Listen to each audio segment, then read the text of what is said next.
lesson, and then, wow.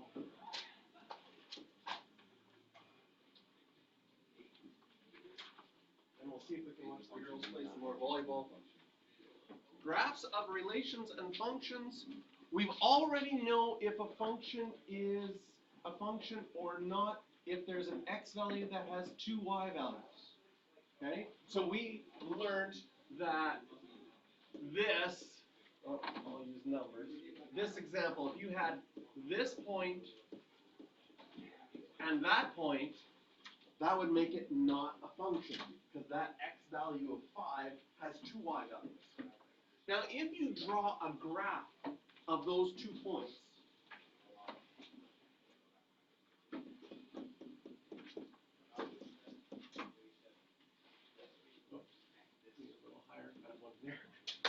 if I draw those 2 points, 5, 3 would be there, and 5, 7 would be there, they would be straight on top of each other.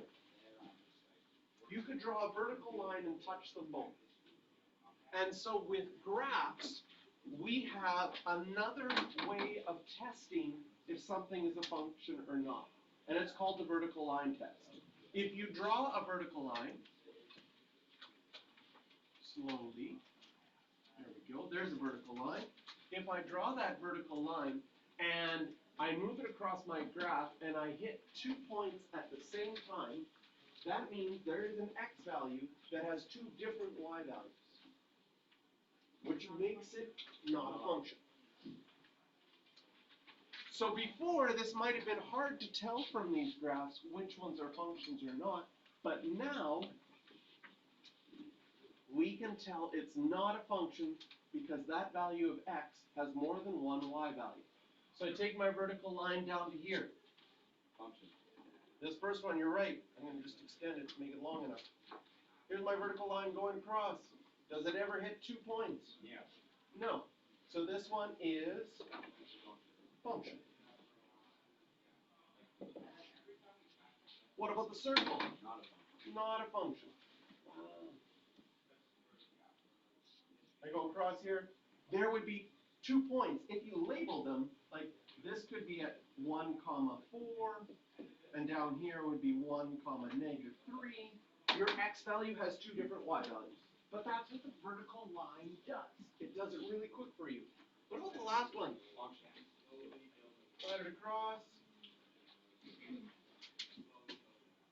It's only 1 point as you go along, so that makes this a function.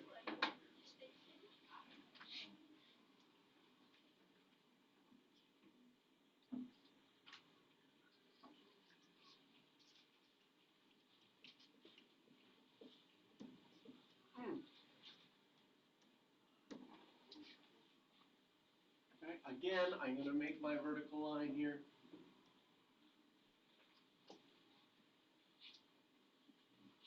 Is this a function? That dot only once, only once, only once, only once, once. This one is a function. Wow. So why do you need to know what's a function and what's not? A lot of mathematics and a lot of stuff that's on your calculator is based on something being a function, if it works or not. And all of the equations that we're going to be doing in mathematics from now until calculus are based on doing functions. So a function is something that you can make an equation for, and when you plug in an x value, you always get the same y value. It's like a little machine. I showed you the machine, right? If you had a machine, you put something in, you want it to function to always produce the same thing. You don't want surprises, right? You don't want to, like, if I'm supposed to put in, like they had machines that used to put in a piece of metal, and it would come a pot, and it would be that quick. It would just like, and boom, you got a pot, right? You don't want to put your piece of metal in, and boom, and you get a stuffed kitty, right? That'd be like weird. Your machine wouldn't be like, sometimes it makes a pot, sometimes it makes a stuffed kitty. This isn't working, right? We want it to function all the time. So in mathematics, that comes up as an equation, so that something is predictable. Whereas this one, we look at this next graph, is this one a function? No, we hit something right here. And this makes sense that this shouldn't be a function, right? Just because someone's 160 centimeters tall, do they have to be a certain weight? Right? NFL is great for that. You have some players that are exactly the same height, but very, very, very different weights. Right? The offensive linemen are huge. Right? The receivers are super skinny. Right? And so they have to be fast. Run away from those guys. So this one is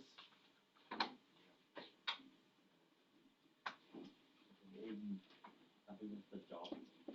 not a I think function. that's the job of the game, the point of the game.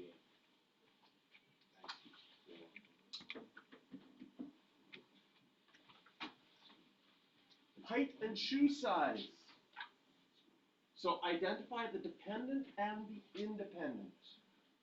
Do you remember which one goes always where or which one depends on which?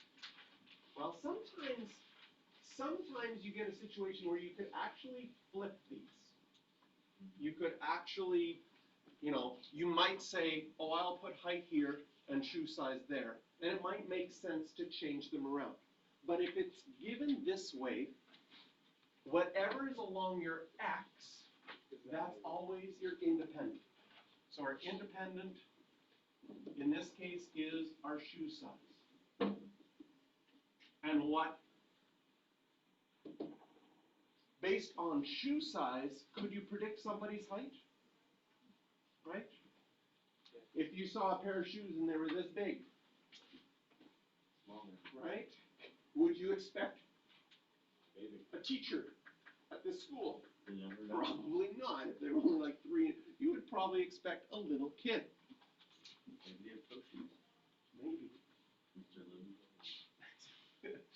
And so our dependent is our height. What's our domain on this one? Oh, we have to. Griffin doesn't know about domains or ranges. So there's 2 very important definitions that you need to know: is what is domain and what is range. And we seem to be remembering it in this class by, instead of calling it range, people have been calling it rangy by putting a y at the end. And then some people then call that domains by putting an x at the end. The domain are your x values. So your x values, that's along your independent ones. That includes a 7, a 7.5. There's no 8. There's an 8.5. There's a 9. And finally, what's that last one? 10.5. So we would just list our x values. That would be our domain. For our range, those are our y values. That's why we call it rangey. It's like a stupid way to remember the definition, because otherwise it's hard to think, was the domain the x or the y? Okay? So now our ranges, what numbers do we have for our ranges? Ooh, this is a little bit harder. What do you think? The smallest one I'd say is 160 what? 7. And then the next one? No, I think this one. I said 160. What do you think? 8? No, because then the other one's got to be like 160. Okay, 170. That one I feel pretty confident of. 175 I think would be the next one. You have to go from lowest to highest. No, it's just kind of that way I don't forget any. That's why I'm doing it that way. 178. And then the last one, what do you think that one is? 188? Would I be, if this was a quiz and you wrote 187, do you think I'd take off a mark? No. Because you're doing the best you can to estimate. If you put 198, would I take off a mark? Yes. That's wrong. Right? If you were close on this, Now, some graphs, we connect points, or sometimes we create a line that's close to all the points. Why does it not make sense to draw a line for this graph? It's just like, no, there's nothing in between. There's nothing in between. Have you ever gone to a shoe store and say, I'm a 9 1/8. I would like to buy some shoes. They're like, you don't, I mean, like, you're sold out of 9 1/8? You just have 9 and 9 1/2? Really? Oh, not even a 9 1/4, I know. Right? Oh, I want a 9.27. Those don't exist, right? Shoe sizes only Well, come, we got custom shoes. then it would just, but generally, our shoe sizes come like this. What about the heights? Are there any heights that are not allowed for people? You're not gonna be like 10 feet tall. Okay, so there's some heights that are supposedly impossible, but in between, let's say the highest one here, 188, and the lowest one, 67, are there any heights in between that are not allowed?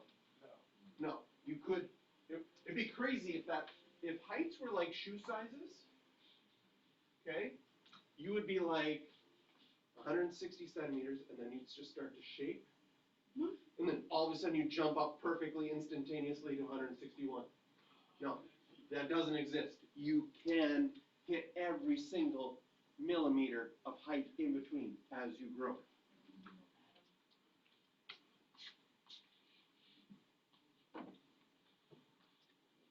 So why are they only certain shoe sizes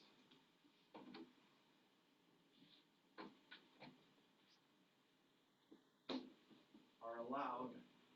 Example, no 9 and an 8.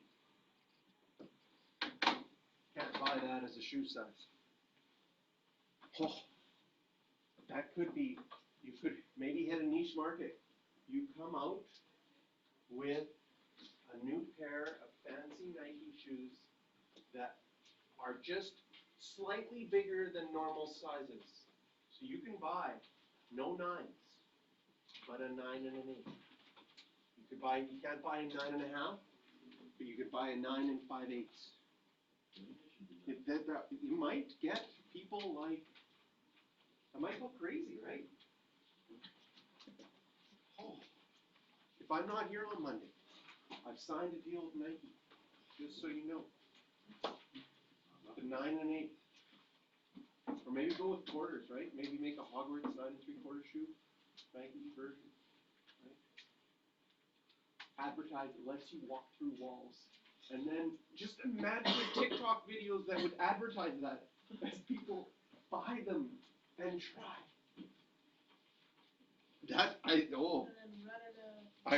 I'm gonna be, Run at a wall in a shopping cart. I can make a lot of money, yeah. And then get sued. Because it's just, False advertising. I have to, when I advertise on TV, there will be fine print at the bottom, which says these shoes actually can't make you walk through walls if you were stupid enough to believe this. That's not how fine print works. You can't like say one thing and then say the exact opposite. Well, what happens if I say it on TV but my fingers are crossed? Then it's okay. Okay, alright. Like you could have in a commercial a guy going through a wall and then have a fine print that says you can't go through walls, but you can't say you can go through walls and then in fine print you can't go through walls. That's what Look like Red Bull got in trouble, right? Because they said Red Bull gives you wings, and then they got sued because someone jumped off a tree or something. And there's been all sorts of great court cases over the centuries of stupid people winning stupid court cases. There should be a Like there was someone who bought a brand new motorhome and then went, after starting driving on the highway, they went back with their family to play a game of cards, and they hit the ditch because nobody was driving. And they looked through the entire manual, and nowhere in the manual did it say that you are not allowed to leave the steering wheel while driving. and go play games with your family. So they had to change the like some given, I know, that would be like. like common sense, like a. There's no given common sense anymore, right? There was a lady who in a supermarket sued them that their supermarket, or not, was like a department store, that it was too crowded because she tripped over her own child who was running underneath the stuff and broke her leg. She got money because, yeah, like, it's just, there's. I know what I'm doing. No, don't do that. Don't try to win. In order to win dumb cases, you do have to be dumb to begin with. Just spill water and slip on it before you get the sun down. Can I use your charger? Yes. Thank you. You may. Okay. Domain and range. Yeah, this school is too packed because I tripped on my own shoe. I'm going to give you just a beginning. We'll do a couple more examples, then we'll see how the girls are doing. Should we do a quick check? Wow. It's gone. Oh, no, it's still here. Oh, I paused it. Can, The live thing. hit the live thing, and There you go. ooh. Let's hope we're the 22. I think they are, because last time Yeah, they were on the other side. I don't think so. No, but they wouldn't change the. I think they keep the home and the visitors the same. So this is, oh, I shouldn't be recording this, but Well, what team are they playing? pause it. Thanks. Domains and rangey. Finding the domain and range of graphs. So, here we have a graph, negative 3x plus 7. Do you remember graphing lines in grade 9? Okay? If you change the equation to a table of values, can you tell me one point that has to be on that line from the equation? Obviously, you can see some from the graph. But what would be easy ones to do mental math with the equation? 1. If you plug in 1 for x, what do you get for y? 4. Negative 3 plus 7 would be 4. Does that point show up on our graph? Absolutely. 1, 4. If you wanted to graph another point, 0 is an easy one to always figure out. We get 7. Is this one a function? Does it pass the vertical line test? Yes. Okay. But how? There's no. Ooh, find the range, the value of the range when it's negative 1. So this is like, we still have to put in negative 1. What would you get as a point? Negative 1, comma? What would go in for the y value?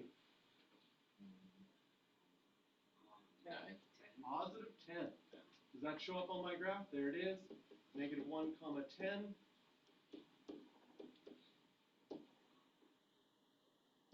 Well, you said it's a function of the graph. The graph is a function because this is the line here. And if you do the vertical line test on that line, it only hits it only once. Oh, I jumped the two stuff. If the range value is 4, so now this one's different. They're telling us that we'd have a 4 here. Could you figure out the x that would give you the 4? We already figured that out earlier.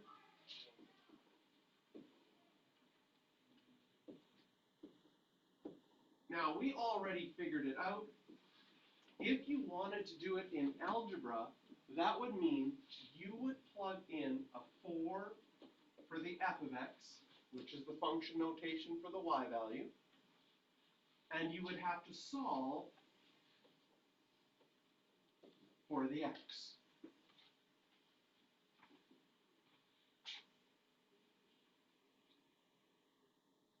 How would you solve for the x?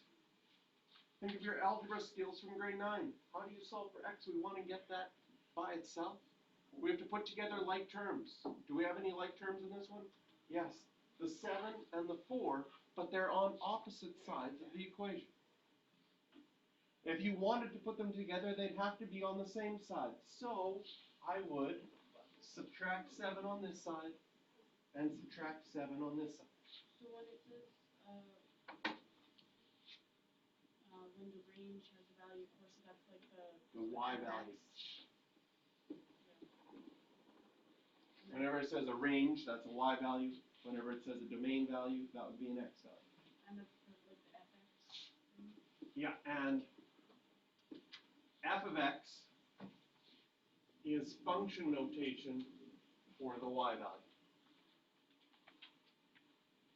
So we subtract 7 on both sides. That would give me -3 equals -3x. And if I wanted to solve for x, I have to get the x by itself. Right now it's multiplied by -3.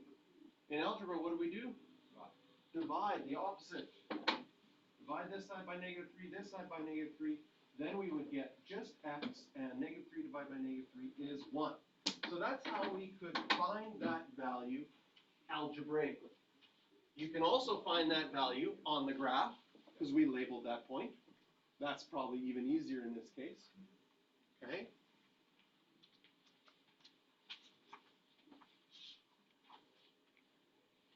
Now I'm going to introduce to you domain and range for this one.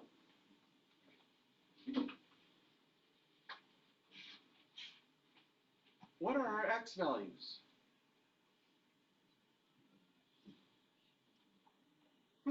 We run into a problem here.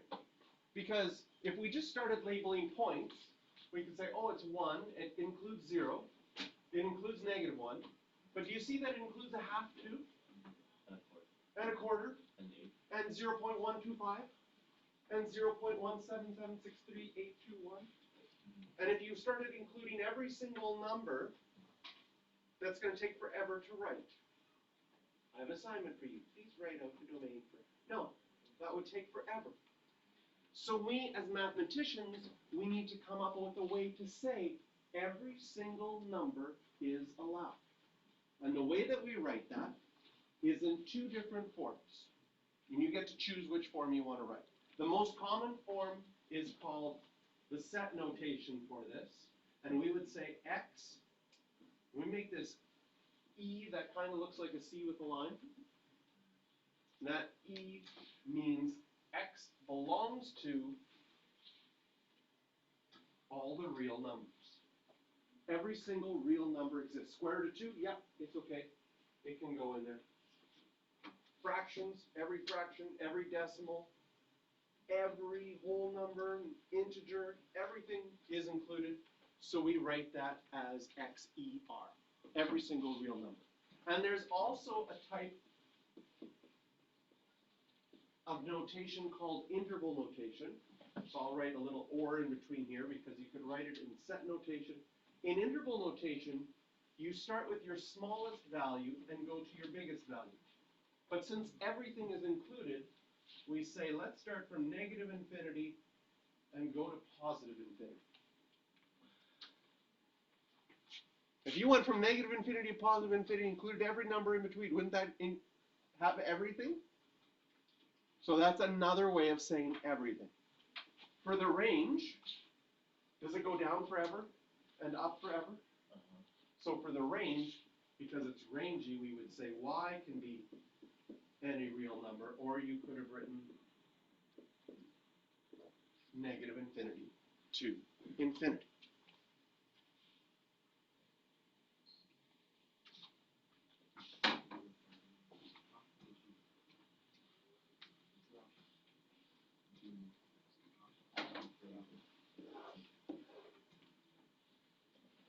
One, two, three, 2, 1, 2, 4, 1, 2, 3, 4, 5. -3, 1.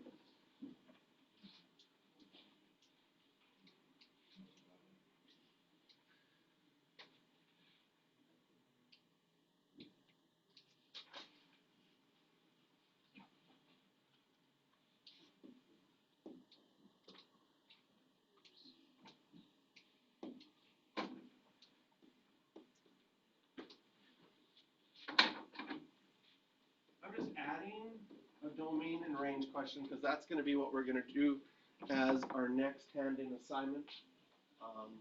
We make it due on Tuesday, but I wanted to give it to you for the weekend so you can start working on it.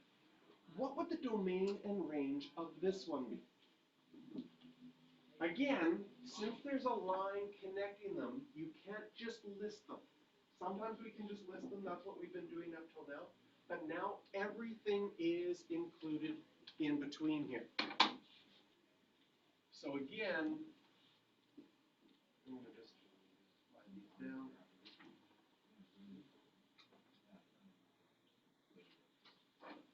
Again, I'm going to show you the set notation and the interval notation for this one. In the set notation, the domain are our x values. Can you see that your smallest x value is -3? And then includes everything until the biggest x value of 4. So in set notation, we would say that the x is between -3 and 4, and we put less than or equal sign and a less than sign there.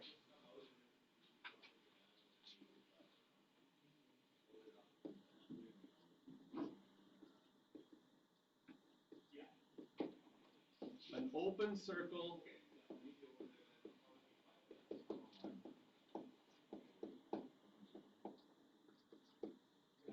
open circle means the point is not included.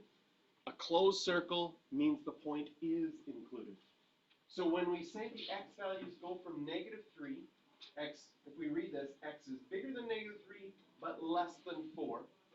It can equal -3 because that dot is filled in, but it can't equal 4 because that dot is not filled in. In interval notation, we just write from -3 to 4, and we use a square bracket to say that value can be included. We use the equal sign to say it can be included. And we use a round bracket to say that this cannot include that value. And we use just a less than sign to say not included there. So finally, for our range, is there a smallest y value? The y value, the smallest your graph is -2. Does it include everything up until 5? So in set notation, we would go -2 less than or equal to y less than 5.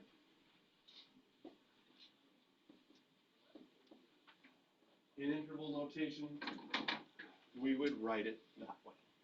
So I'm going to give you your hand-in assignment for domain and range. Hand-in assignment number 1 for domain and range.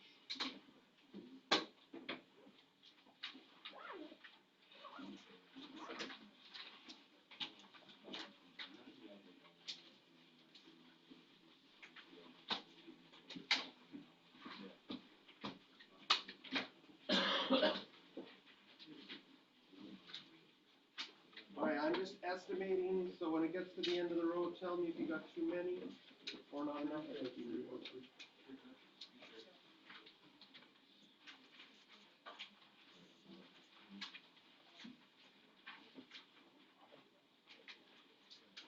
We'll end our video here.